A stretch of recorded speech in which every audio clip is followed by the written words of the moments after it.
आज है 31 जनवरी। आज मुनक्किद हुआ है सीटेट सन 2021 और आज के इम्तिहान में पूछे गए उर्दू के पेपर 1 की लैंग्वेज 1 की आंसर की को आज हम लोग डिस्कस करेंगे। यह एक अनऑफिशियल आंसर की है, इसमें गलतियां मुमकिन हैं। हत्तल इम्कान कोशिश की गई कि गलतियां ना हो। अगर फिर भी गलती होती है तो हम सीटेट की ऑफिशियल आंसर की का इंतज़ार करेंगे और उसको सही कर लेंगे। चलिए शुरू करते हैं। सबसे पहले हमें पैसेज पे बेस्ड सवालों को हल करना है। तो पैसेज चूँकि बड़ा है तो मैं पूरा पैसेज पढ़ के आपका वक्त बर्बाद नहीं करूँगा, सीधे मैं सवालों पे आता हूँ। पहला सवाल आपके सामने है कि टरबाइन किसे कहते हैं। तो टरबाइन कहते हैं पानी के ज़ोर और ताकत से घूमने वाला जो पहिया होता है उसे टरबाइन कहते हैं। अगला सवाल यह कि मकनातीसी और ताबे के तारों के सिलसिले को क्या कहते हैं। तो उसको कहते हैं जनरेटर। अगला सवाल यह है कि आजकल सस्ती और भारी पैमाने पे बिजली पैदा करने के लिए किसका इस्तेमाल किया जा रहा है। तो आजकल एटमी तवानाई यानी कि यूरेनियम का इस्तेमाल किया जाता है सस्ती और भारी पैमाने पे बिजली पैदा करने के लिए। ये सभी बातें आपको पैसेज में मिलेगी। पैसेज आप लोगों ने पढ़ लिया होगा एग्ज़ाम में। चलिए, जगह की जमा जगह हो जाएगी। अगला सवाल यह है कि सुख का मुतजाद जो होगा वो क्या होगा, दुख हो जाएगा। अगला सवाल है कि ज़िंदगी, इंसान की ज़िंदगी में बड़ा आराम सुख और आसानियाँ किसने फराहम की। तो पैसेज पढ़ को आपको पता चल जाएगा कि इंसान की ज़िंदगी में बड़ा आराम सुख और आसानियाँ पैदा की है बिजली ने। अगला सवाल यह है कि बिजली को बनाने में सबसे ज़्यादा काम कौन करता है। तो सूरज करता है बिजली बनाने में सबसे ज़्यादा काम।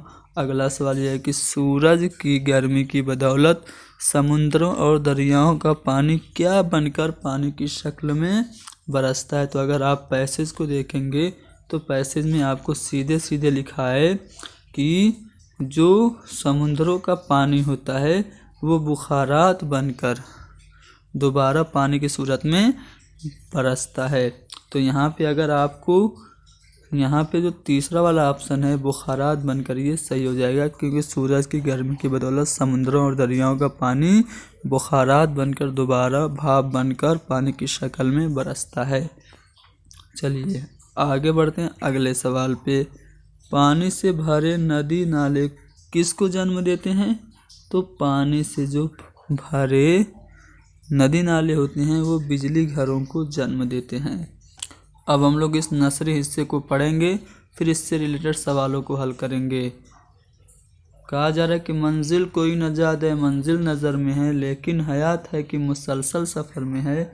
वह एक तरफ के जिससे इबारत है ज़िंदगी, कुछ संग दर में है, कुछ मेरे सौदाए सर में है। जस्ते नहीं बेहिश्त के मंजर निगाह में, जिस दिन से एक बेहिश्त खिरामा नज़र में है।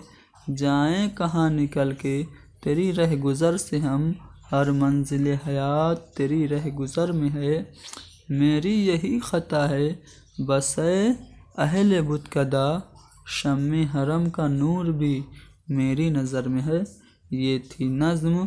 अब इससे रिलेटेड सवालों को हल करेंगे। तीसरे सेल के पहले मिसरे में शायर को किसके मंज़र निगाह में नहीं जचते हैं। तो बेहिश्त के मंज़र शायर को निगाह में नहीं जचते हैं। वो कह रहा है कि जचते नहीं बेहिश्त के मंज़र निगाह में। आगे बढ़ें तो अगले सवाल को देखते हैं। अगले सवाल में कहा जा रहा है कि शायर ने मंजिल हयात किसको बताया है। तो अपने महबूब की रह गुज़र को। अगला सवाल यह है कि शम्मे हरम का नूर भी मेरी डैश में है, किसमें, नज़र में है। तो यहाँ पे नज़र पर आ जाएगा। ज़िंदगी का मुतजाद जो होता है वो मौत होता है। पहले शेर के दूसरे मिसरे में शायर किसको मुसलसल सफ़र में बता रहा है। तो आप देख सकते हैं पहले शेर का दूसरा हयात है कि मुसलसल सफ़र में है, यानी कि पहले शेर के दूसरे मिसरे में शायर हयात को मुसलसल सफ़र में बता रहा है। शायर के नज़दीक ज़िंदगी किससे इबारत है। तो एक तड़प से इबारत है। ठीक है, जैसा कि आप पैसेज में देख सकते हैं वह एक तड़प के जिससे इबारत है ज़िंदगी। तो यहाँ पे तड़प से ज़िंदगी जो है इबारत है। आगे बढ़ें, अगले सवाल पे चलते हैं। अब हम लोग पेडागोजी पे मबनी सवालों को हल करेंगे। पहला सवाल है कि बच्चे फितरी अंदाज में ज़बान का इक्तिसाब करते हैं अगर रूबरू किया जाए। इर्द गिर्द मौजूद एक से ज़ायद ज़बान के, सिर्फ इलेक्ट्रॉनिक और प्रिंट मीडिया के, किसी ज़बान के कवायदी साख्त के, एक वक्त में सिर्फ एक ज़बान के। तो बच्चे फितरी अंदाज में ज़बान सीखते हैं अगर उन्हें बरूए कार किया जाए इर्द गिर्द मौजूद एक से ज़्यादा ज़बानों के। अगला सवाल आपके सामने कि दर्ज झेल में से कौन मतन के मुताले के लिए सबसे अहम है। इराब पर तवज्जो मरकूज़ करना, तहरीर करदा मतन के मानी को मालूम करना। तो मतन के मुताले के लिए सबसे ज़्यादा अहम है मतन के मानी यानी कि अर्थ को ग्रहण करना। अगला सवाल यह है कि दर्ज झेल में से कौन ज़बान की तदरीस के मकासद में शामिल नहीं है। ऑप्शन है कोशिश से ख़यालात का इजहार, या फिर जो कुछ सुन रहे हैं उसको समझने की महारत, या फिर मरबूत तहरीर को फ़रोग़ देना, या फिर समझ कर पढ़ने की सलाहियत। तो मरबूत तहरीर को फ़रोग़ देना ये ज़बान की तदरीस के मकसद में शामिल नहीं है।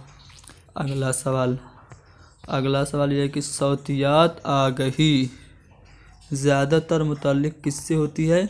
सुनने की सलाहियत से होती है। आसान सा सवाल।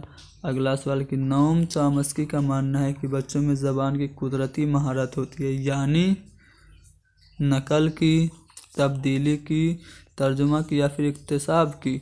तो इक्तिसाब की कुदरती सलाहियत होती है। भाषा सीखने की जो क्षमता होती है जन्मजात होती है चॉम्स्की के मुताबिक। तो यहाँ पे चौथा वाला सही है। ज़बान की महारतों की तदरीस होनी चाहिए अलग थलग, या फिर तफसीली वजाहत के ज़रिए, या फिर एक मरबूत अंदाज में, या फिर नकल के ज़रिए। तो जो सभी लैंग्वेज स्किल हैं वो एक दूसरे से कनेक्टेड होती हैं। तो ज़बान की चारों महारतों की तदरीस जो होनी चाहिए एक मरबूत अंदाज में होनी चाहिए।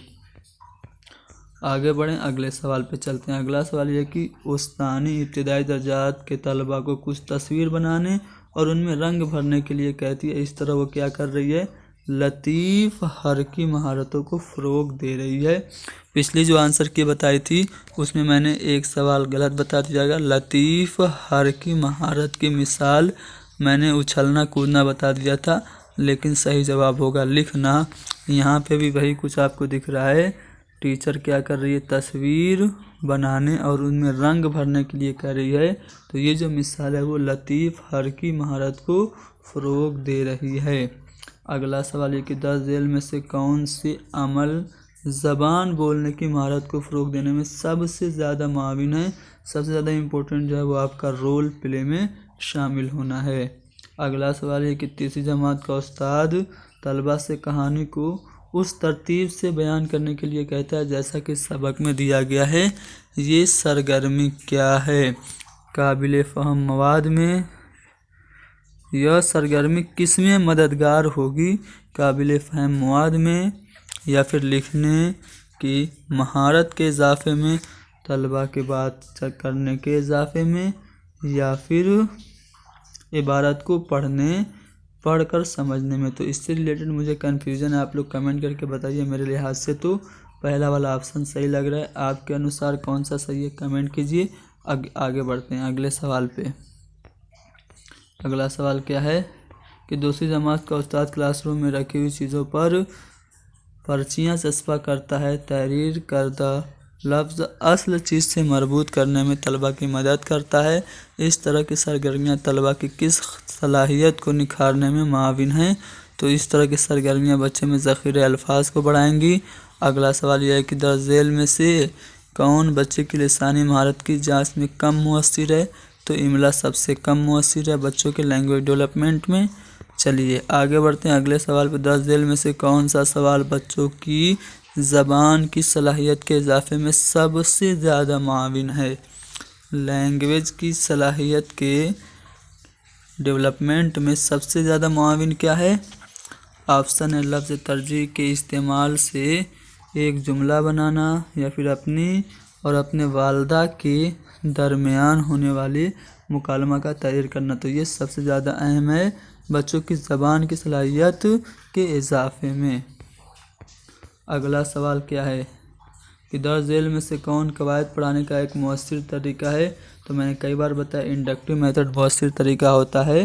ग्रामर पढ़ाने का। इंडक्टिव मेथड में क्या करते हैं, मिसालों के साथ उस कवायद के उसूल की तदरीस। ये जो तरीका है ग्रामर पढ़ाने का सबसे अच्छा तरीका है। सामाजिक तामुल यानी सोशल इंटरेक्शन किसने दिया, वाइगोस्की ने दिया। आसान सा सवाल।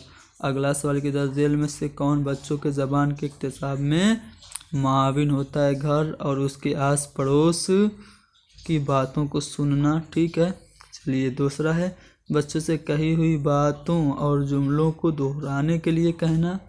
ये भी सही है।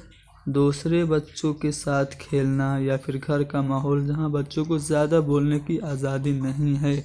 तो आपको बताना है कौन मुआविन है। तो यहाँ पे तो तीनों आपका मुआविन है, सिर्फ जो चौथा वाला है वो मुआविन नहीं है।